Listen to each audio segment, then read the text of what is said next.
इस समय नेहा सिंह राठौर एक बार फिर से चर्चा में हैं और चर्चा की वजह है उनकी वो बयानबाजियां जो उन्होंने पिछले समय में दी थी। चाहे भाजपा की बात हो और चाहे भारत पाकिस्तान का युद्ध हो, उन्होंने लगातार भारतीय जनता पार्टी के खिलाफ बयानबाजियां की और न सिर्फ भारतीय जनता पार्टी के खिलाफ बल्कि उन्होंने कई मुद्दों पर देश के खिलाफ भी बयानबाजियां की। उन बयानबाजियों का फर्क ये हुआ, प्रभाव ये हुआ कि नेहा सिंह राठौर खिलाफ राष्ट्रद्रोह के मामले में एफआईआर दर्ज हो गई। नेहा सिंह राठौर ने इस मामले को लेकर आवाज लगाई, आवाज उठाई। वो हाई कोर्ट के दरवाजे पर गईं और उन्होंने कहा कि हमारे खिलाफ जो एफआईआर दर्ज हुई है वो कैंसिल होनी चाहिए। लेकिन हाई कोर्ट ने इससे साफ इनकार कर दिया। हाई कोर्ट ने कहा कि आप जांच में सहयोग करिए और जांच में सहयोग के नाम पर उनके खिलाफ जो धाराएं लगाई गई थी वो धाराएं बरकरार रही। इसके बाद नेहा सिंह राठौर सुप्रीम कोर्ट पहुंचती हैं और वहां पर उनके वकील होते हैं कांग्रेस के जाने माने नेता कपिल सिब्बल। कपिल सिब्बल मामले को जज के सामने रखते हैं। वो कहते हैं कि जो हमारा मुवक्किल है उसके खिलाफ जो धाराएं लगी हैं वो धाराएं हटाई जानी चाहिए और विशेष रूप से जो राष्ट्रद्रोह की धारा है वो हटाई जानी चाहिए। लेकिन यहाँ पर सुप्रीम कोर्ट ने भी इस मामले को बिल्कुल साफ इनकार कर दिया और उन्होंने कहा कि नहीं, इस मामले को आपके खिलाफ जो भी जांच होती है उस जांच में आप सहयोग करिए और उसके बाद फिर जो भी होगा वो देखा जाएगा। मतलब एक तरह से ये कहा जाए कि पूरा मामला अभी भी वैसे ही चल रहा है और नेहा सिंह राठौर खिलाफ राष्ट्रद्रोह का केस जस का तस बना हुआ है, जिसको लेकर नेहा सिंह राठौर और उनके वकील काफ़ी ज़्यादा कोशिश में थे कि किसी भी तरह से ये मामला शॉर्ट आउट हो जाए। अब इस बात को लेकर चर्चाएं काफ़ी तेज हो गई हैं कि नेहा सिंह राठौर जेल जाने के लिए तैयारी बनाएं, क्योंकि अब उनका जेल जाना तय है। लोग अपने अपने तरह से बात कर रहे हैं, लोग तरह तरह से बयानबाजियां कर रहे हैं। हालांकि नेहा सिंह राठौर पहले भी ट्रोल हुई थी और एक बार फिर से उनको ट्रोल करना लोगों ने शुरू कर दिया है। लोगों ने नेहा सिंह राठौर को आईना दिखाना भी शुरू कर दिया है और इसी मुद्दे पर बात करने के लिए इस समय हमारे साथ में है वरिष्ठ पत्रकार शीतला तिवारी जी। हम शीतला तिवारी से बात करेंगे, समझने की कोशिश करेंगे कि जो नेहा सिंह राठौर का ये मामला है, ये मामला असल में क्या था, इसके खिलाफ जो केसेस दर्ज हुए थे, जो भी चीज़ें हुई थी वो क्या हैं, नेहा सिंह राठौर ने जो कोशिशें की उन कोशिशों को लेकर और आने वाले समय में जो कार्यवाहियां हो सकती हैं उनको लेकर इनका क्या कहना है। कई बात करते हैं वरिष्ठ पत्रकार शीतला तिवारी जी से। तिवारी जी, वर्तमान में नेहा सिंह राठौर की काफ़ी चर्चा चल रही है। नेहा सिंह राठौर इस समय काफ़ी चर्चा में इसलिए चल रही हैं क्योंकि जो सुप्रीम कोर्ट में उन्होंने याचिका दायर की थी, रिट दायर किया था कि हमारे खिलाफ जो राष्ट्रद्रोह का केस है उसको क्वैश किया जाए, लेकिन अभी भी वो जस का तस बरकरार है। सुप्रीम कोर्ट से भी उन्हें राहत नहीं मिली है। तो अब इस पर क्या लगता है आपको कि आने वाले समय में क्या चीज़ें सामने आ सकती हैं?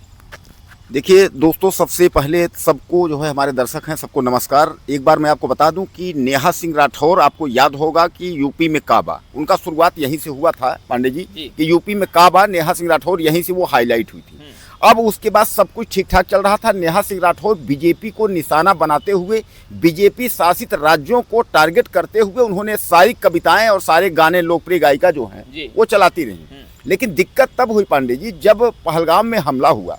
पहलगाम में हमला हुआ, तमाम 26 लोग करीब जो है हमारे लोग मारे गए थे। उसके बाद ये हमला करीब 22 तारीख को हुआ था। 24 तारीख को पीएम साहब नरेंद्र मोदी जी बिहार जाते हैं। बिहार वो रैली से वो जो है पाकिस्तान को धमकाते हैं। अब धमकाते हैं इस बात को लेकर के। नेहा सिंह राठौर का एक गाना आया था, हमारे दोस्त भी जानते होंगे, आई हो दादा चौकी दरवा कायरबा, और जनरल डायर ऐसे करके जो है हमारे दोस्त जो है सुने होंगे। अब इस गाने के बाद पांडे जी एक जो है ज़्यादा तो नहीं लेकिन प्रसिद्धि उनको कुछ है, एक कवि हैं, उनका नाम है जहाँ तक हमारा अंदाज है निर्भीक, कुछ याद है उनका नाम जो है, लखनऊ के हैं। तो उनका निर्भीक करके वो कवि हैं, उन्होंने एफआईआर दर्ज कराई जो है लखनऊ में। अब धीरे धीरे करके जो है एक दो एफआईआर इनके ऊपर, नेहा सिंह राठौर के ऊपर और दर्ज हो गई। तो नेहा सिंह के ऊपर एफआईआर इसलिए दर्ज हुई कि इन्होंने ट्विटर हैंडल पर इन्होंने लिखना शुरू कर दिया, तमाम जो है नरेंद्र मोदी को निशाना बनाते हुए। और इन्होंने यहाँ तक लिख डाला कि इनका लेख जो है ट्विटर पर, एक्स पर, उसको पाकिस्तानी लेकर के और उसका जो है एंजॉय करने लगे। यानी हमारा दुश्मन दो देश जो है एंजॉय करने लगा है। यह बात जो है नागवार गुजरी कुछ कवियों को, कुछ लोगों को।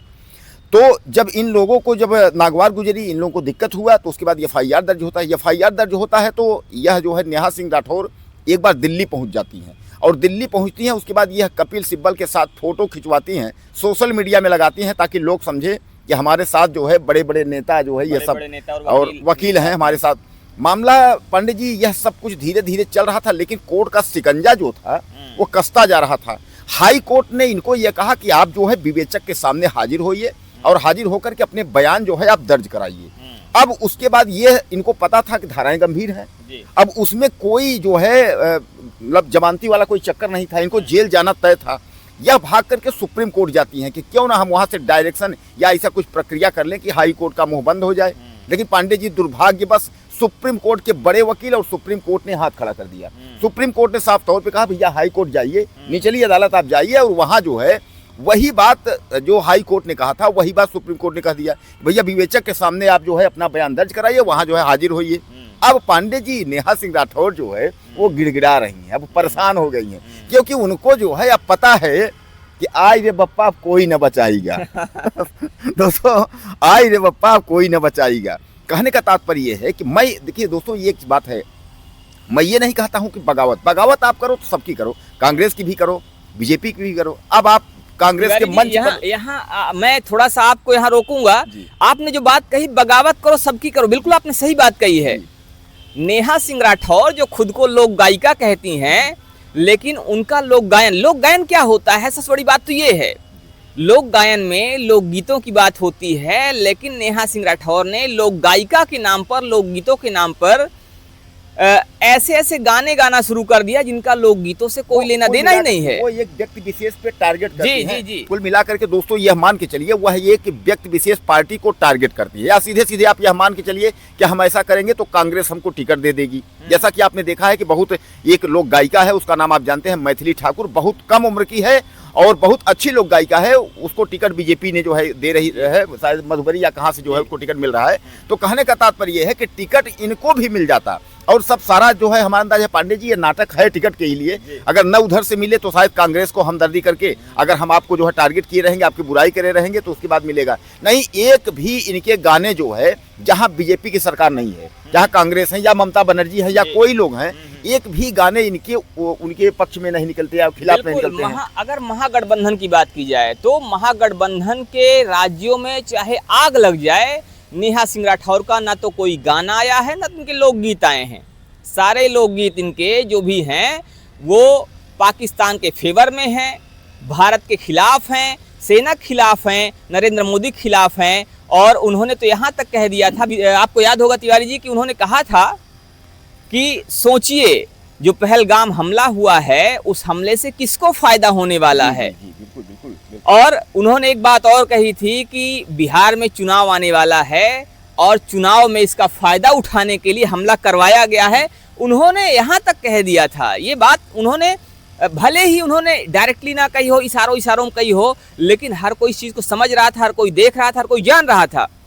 और अगर ये बात सिर्फ देश तक होती तो भी ठीक था। नेहा सिंह राठौर के जो ट्वीट थे, नेहा सिंह राठौर के बयान थे, नेहा सिंह राठौर की बातें जो थी, उन बातों को ही आधार बनाकर पाकिस्तान ने भी उसको ट्वीट किया था उठा के, और उसने यूनाइटेड नेशंस में भी शायद उनका यूज़ किया था।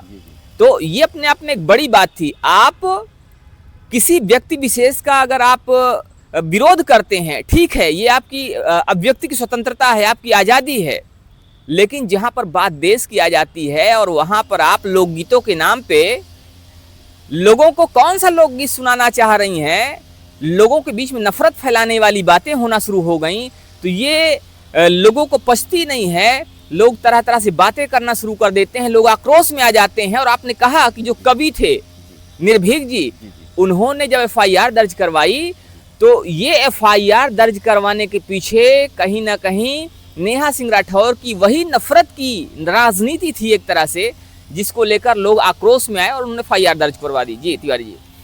तो कुल मिलाकर के दोस्तों यह मान लीजिए कि अभय सिंह जो निर्भीक हैं, अभय सिंह निर्भीक जो है लखनऊ। अच्छा, सबसे बड़ी बात यह है कि अभय सिंह निर्भीक जो है वह नेहा के ससुराल के ही हैं। मतलब ये पता चला कि नेहा सिंह के ससुराल के ही जो है वह हैं। अब अभय सिंह निर्भीक को इतना खराब लगा, अरे देश के नागरिक हैं, उनको लगा कि हमारा दुश्मन देश मजा ले रहा है और यह जो है व्यक्तिगत टिप्पणी कर रही हैं।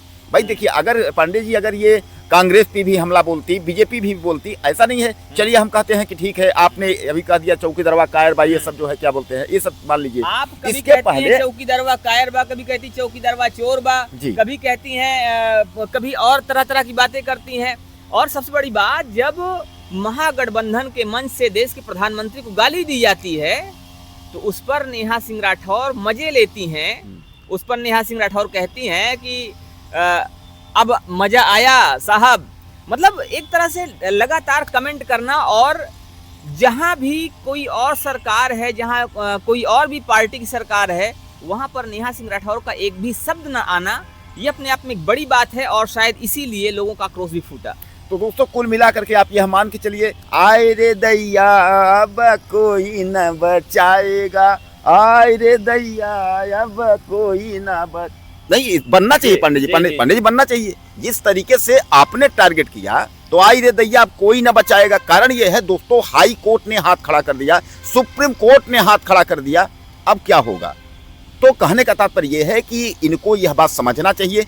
हमारा देखिए, आपको दोस्तों यह पता है ओवैसी जो है, आप मानते हैं कि वो सबसे बड़ा ये है, वो है फलाने कारण, उसका कमेंट होता रहता है, लेकिन उसने जो है पाकिस्तान मुर्दाबाद का नारा लगाया, मंच से लगाया, और उसने कहा कि हम देश के बीच में चाहे आपस में नेताओं में कितनी भी लड़ाई हो, लेकिन जब बात अगर दुश्मनों की आ जाएगी, विदेश की बात आ जाएगी, तो हम सब एकजुट हो जाएंगे। और आप देश की जो है अखंडता उसमें जो है जी, इस चीज के लिए ओवैसी को हम सलाम करते हैं जी।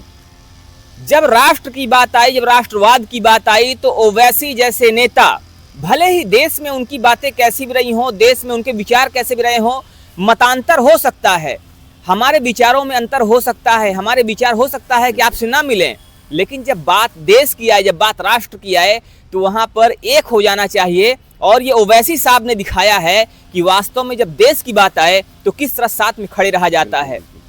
ओवैसी जी पूरे दुनिया में गए, उन्होंने अलग अलग देशों में जाकर भारत की बात रखी, भारत का पक्ष रखा, और पूरा देश उनका कायल हुआ, उनकी राष्ट्रभक्ति का कायल हुआ। उन्होंने दिखा दिया कि वास्तव में राष्ट्रवाद क्या होता है। और एक तरफ नेहा सिंह राठौर हैं, जो कि चंद पैसों के लिए कहा जाए, क्योंकि उन पर आरोप लगते रहे हैं, लगातार आरोप लगते रहे हैं कि वो कांग्रेस के मंचों पर जाकर कांग्रेस के महागठबंधन के गीत गाती हैं, और जहां पर बात भाजपा की होती, जहां पर कोई और सरकार होती है, मतलब भाजपा, ये महागठबंधन के अलावा जब भाजपा सरकार होती है, जहां एनडीए गठबंधन होता है, तो वहां पर ये लगातार उस पर हमले करती हैं। तो लोग कहते हैं कि चंद पैसों के लिए राष्ट्र तक को नहीं बख्श रही हैं। तो नेहा सिंह राठौर किस तरह से माना जाए कि एक अच्छी लोक गायिका हैं। फिलहाल इस पर जो दर्शक हैं, दर्शक क्या कहते हैं, दर्शकों का क्या मानना है, इस पर दर्शक अपनी राय जरूर दें। मिलते हैं फिर से, तब तक के लिए जय हिंद।